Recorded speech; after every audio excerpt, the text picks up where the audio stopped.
Hello everyone, this is Just One Life, and today we're back with Mono White. I'm hoping today is going to be the last day in the Bronze to Mythic series, and I've decided to finish our challenge off with Mono White. So here's my current build of Mono White.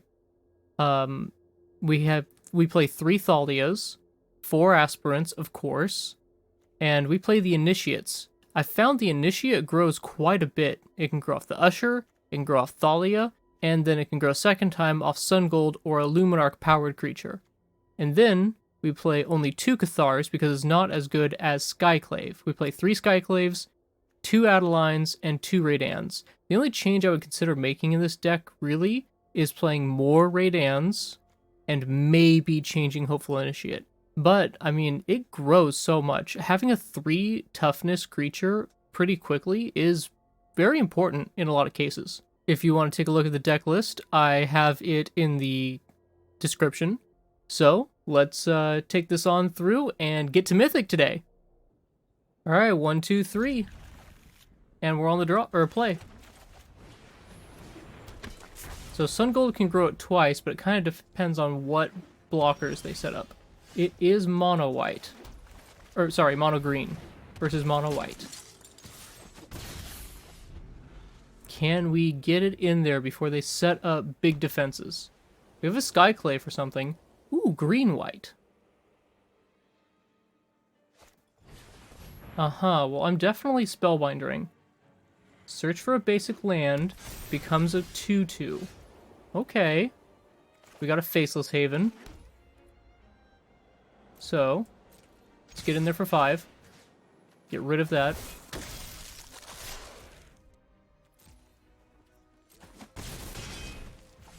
And Spellbinder them. They have another one of those. Druid class, so they're a Landfall deck. Both of these are pretty strong.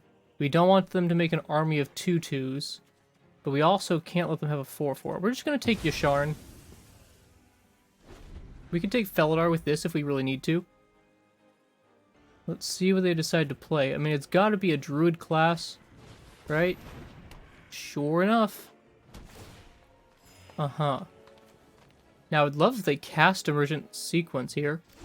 Nope, they don't leave themselves totally open. Fair enough. Some play an additional land, and they have 1 in their hand. Okay.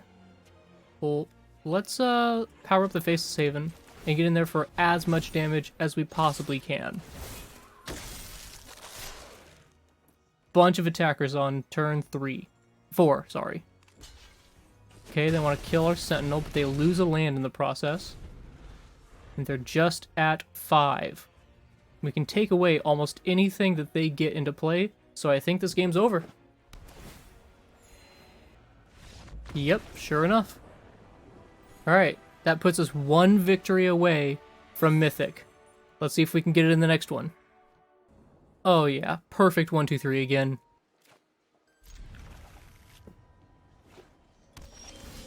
Black-red. Could be vampires. Could be control. It's probably black-red control. Ooh, it is vampires. Fun.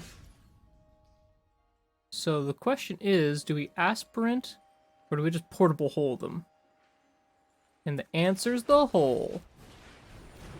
Sorry, blood whatever. Blood Tithe Harvester.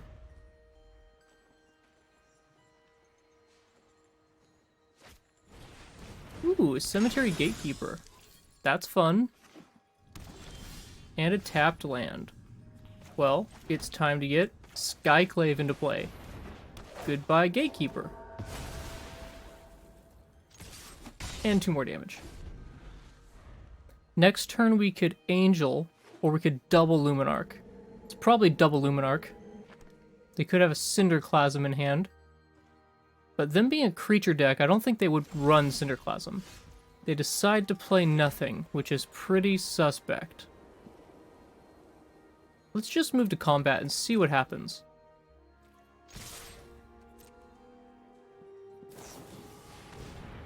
2 damage to each non-vampire creature. Okay. Well, you know what? That's not so bad.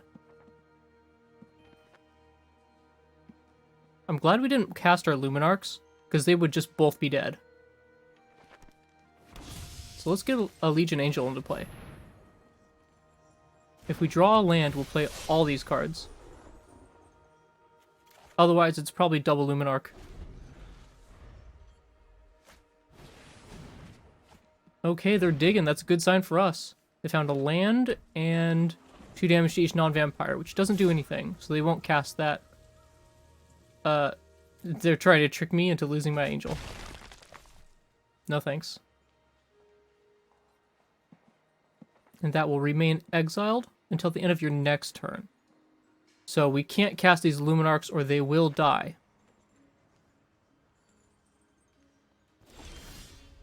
So instead, it's time to get another angel into play. I'm just going to cast a Legion of Angels. An aptly named card. Boom, 4 more damage. Vampires, meet Angel Tribal.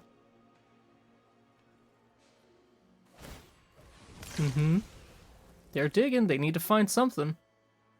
How can they deal with a bunch of flyers? A bunch of 4 power flyers at that.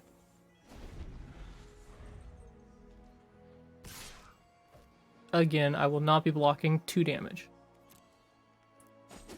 If they play a land and have another one of these, 2 of them will kill both our angels.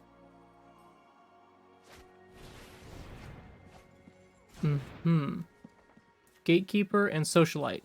I lost life. Socialite wouldn't be bad. Oh, they could cast both of them. So this comes in as a 3/3. Doesn't it?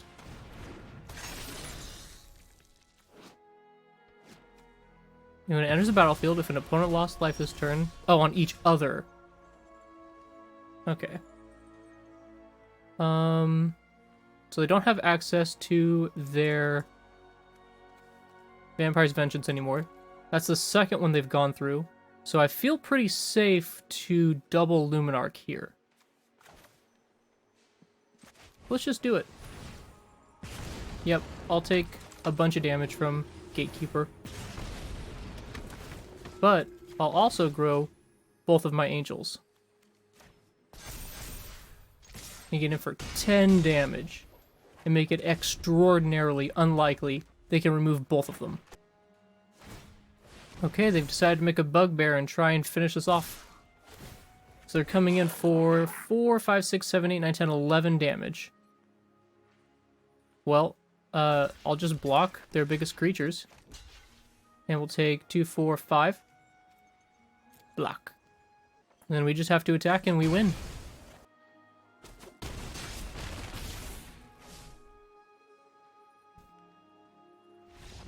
And that's enough. Alright, that was our last game to hit Mythic, and here we go. Boom. Success. Our challenge is complete. It took us to day 18. This is my first time climbing the ladder for any real attempt, and we hit Mythic. Great success. But of course, I can't just leave you at 2 games. Mono White games are so quick, this video would be 10 minutes long. Now here's the tough choice. I think Usher is the correct turn 1 play here, and then we Hopeful plus Usher on turn 2. Ooh, mono black control. Ooh. Alright, so what we're gonna do is get in there first. See if they want to block and make a treasure. This keeps our Usher alive. Our second Usher. It does advance them on mana. But I'd rather have the 2/1. And we're going to try and Reidane away their Blood on the Snow, their Lolth, all their big stuff. A Skullport. Sure. Skullport's pretty good. Ooh, Thalia. Okay, so let's Reidane first. Yeah. The flying attacker is going to be more relevant. And we could just attack and lose our Usher to grow the Hopeful Initiate, but it won't grow again next turn, so there's really no point. Mono black control is designed to kill mono white, so this is a very difficult game for us. But Reidane and Thalia are our biggest cards in this matchup, and we have them both. I'm sure they have some kind of removal, but ooh, we drew some excellent cards here. They may have a response. Yeah, okay, they kill Reidane in response, but then we get Thalia, so it does still tax them. And we aspirant up the Usher so it doesn't die. Now they're going to take at least 2 damage. Now, can they kill Thalia to get rid of our taxes? Ooh, a Shambling Ghast is pretty good. It makes our attacks pretty awkward. We can remove some counters to destroy an artifact or enchantment, but we can only destroy their treasure. And we're not really interested in doing that. I don't want to lose Thalia or this Luminarch, though. That's super tragic. So I think I'll grow Thalia first. And I'm actually going to skip an attack this turn. It feels awful. Opponent is Deadly Disputing. Okay. I could remove counters here and get rid of their treasure. No, I don't think it's worth losing damage for that. They have 6 mana, but they can't Blood on the Snow. So they cast a Lolth. Fair enough. We will slay our enemies. Ooh, a Skyclave. That's pretty good. So we're going to Skyclave away their Skullport. And then we'll grow Luminarch and attack with all of them except Luminarch.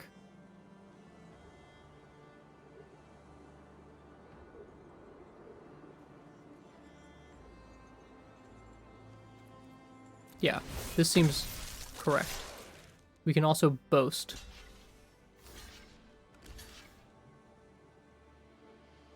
Uh-huh. So we will boast.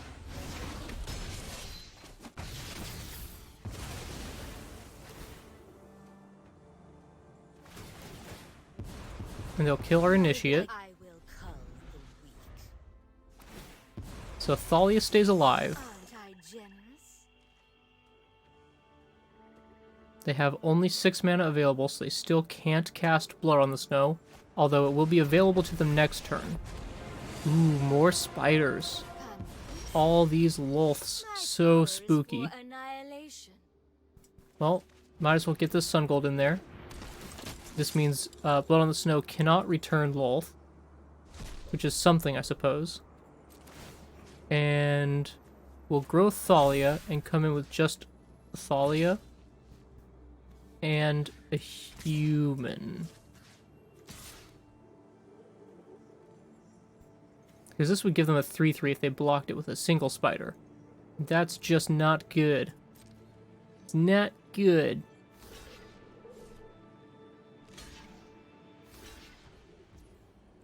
Alright.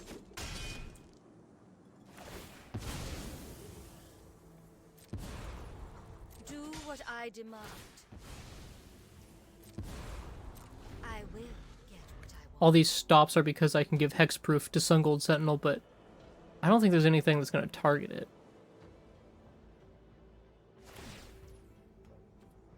I think they're drawing for a Blood on the Snow. And it looks like... Oh, this attack means they have it for sure, right? Yikes. They have 1, 2, 3, 4, 5. Yikes. Okay. Well, this does not protect it from dying. So yikes, okay. They got their Blood on the Snow. Guys, I think that's it. I think Mono Black's taking it. I don't see any way of coming back from this position. Yup, that's enough for me. Well played, Mono Black. You're built to beat us, and you did. Sometimes we can be fast enough to beat them, but not today. Beautiful hand. So we'll Usher, of course, on turn 1.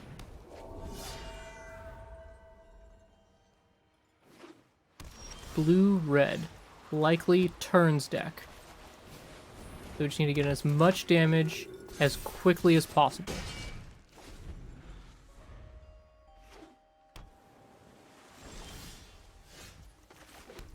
Alright, let's, they could counter something.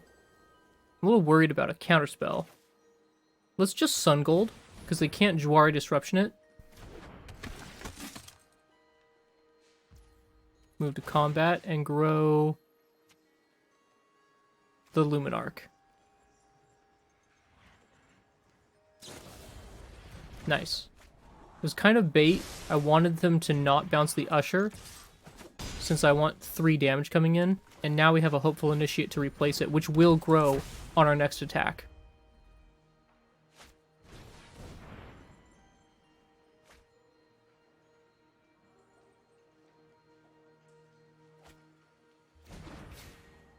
So in this position, Hopeful Initiate is the exact same as Stonebinder's Familiar, except it has +1 toughness. Because on our attack... Ooh, I'm going to get the Spellbinder to play. On our attack, this will grow, but also this will exile a card from the graveyard, and Spellbinder's in here. So there's the Jwari I suspected they might have had. That would have really hurt us if we had gone for a different play. Memory Deluge. We can make the Epiphany cost infinite mana. The Cinderclasm, though. Ooh, the Cinderclasm. Man, that would really wreck us. So let's make this cost 1, 2, 3, 4, 5 if they want to kick it. And then we'll get in there and get rid of Fading Hope. Alright, they're at 6, and I don't think that they can get back because we took away their Cinderclasm.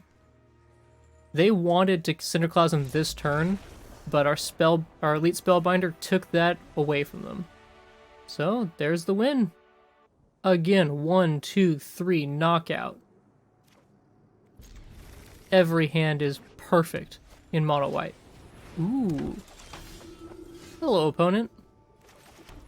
Now, question is, are they playing mono white, or are they playing spirits? Or are they playing clerics? Is this a life gain deck? It could be anything. Ooh, it's a life gain deck. Okay.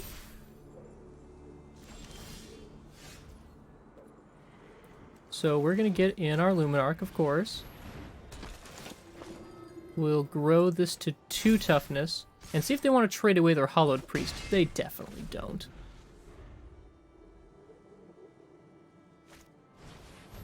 Voice of the Blessed.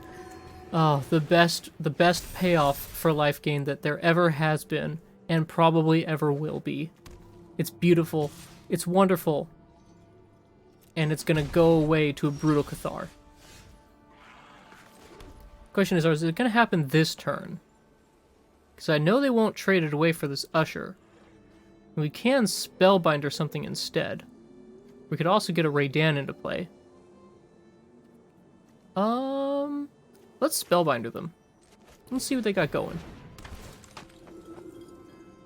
Sigarda's Splendor. Righteous Valkyrie is really scary. And Valorous Stance. This will only cost 4, so they will be able to cast this really soon. Knowing about this definitely helps, and it's toughness 4 or greater. So we can play around Valorous Stance. Let's take their Valkyrie away from them. Because this is a constant source of life gain. Now we'll grow our Usher and attack with it. And we'll never grow our Usher again. Because we don't want it to get hit by Valor Stance. This is an interesting card. it basically just means that if I keep chipping their life total down, that they will never get to draw a card. So as long as I keep smacking them with damage, this card kind of isn't a problem at all. It seems like they didn't draw the land. No blocks, of course, because we know they have Valor Stance to play. Another Voice of the Blessed. Okay.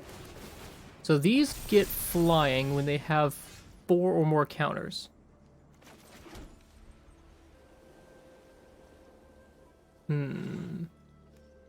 Is it Reidane time, or we could Valkmira? I think I want to Valkmira. Let's do that. So we're going to grow Spellbinder and get in there with both of these guys. If they block our Usher, we only take 2 damage from their voice. Suddenly, their life total's pretty low.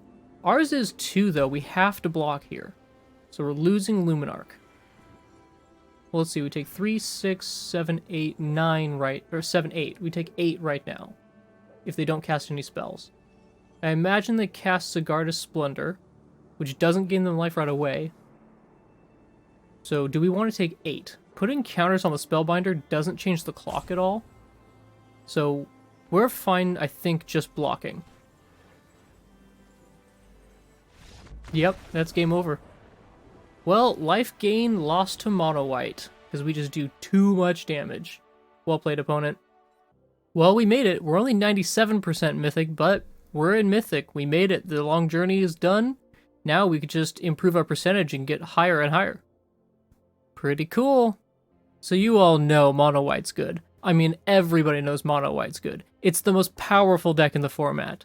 But this particular build, with the 3 Thalias, even though she's legendary, and the 2 Reidanes, help keep us alive against those larger decks like Blue-Red Turns, which is a huge one. Mono-Black Control, even though we did lose to it in these matches. And Adeline helps us against any of the aggro decks, and otherwise our build just grows and counters so big. I like this build a lot better than the Code Spell Cleric version, where you try and double spell every turn. And overall, I think that if you want to play mono white, this is the build to play. So, until next time, take it easy. Fist bump, high five.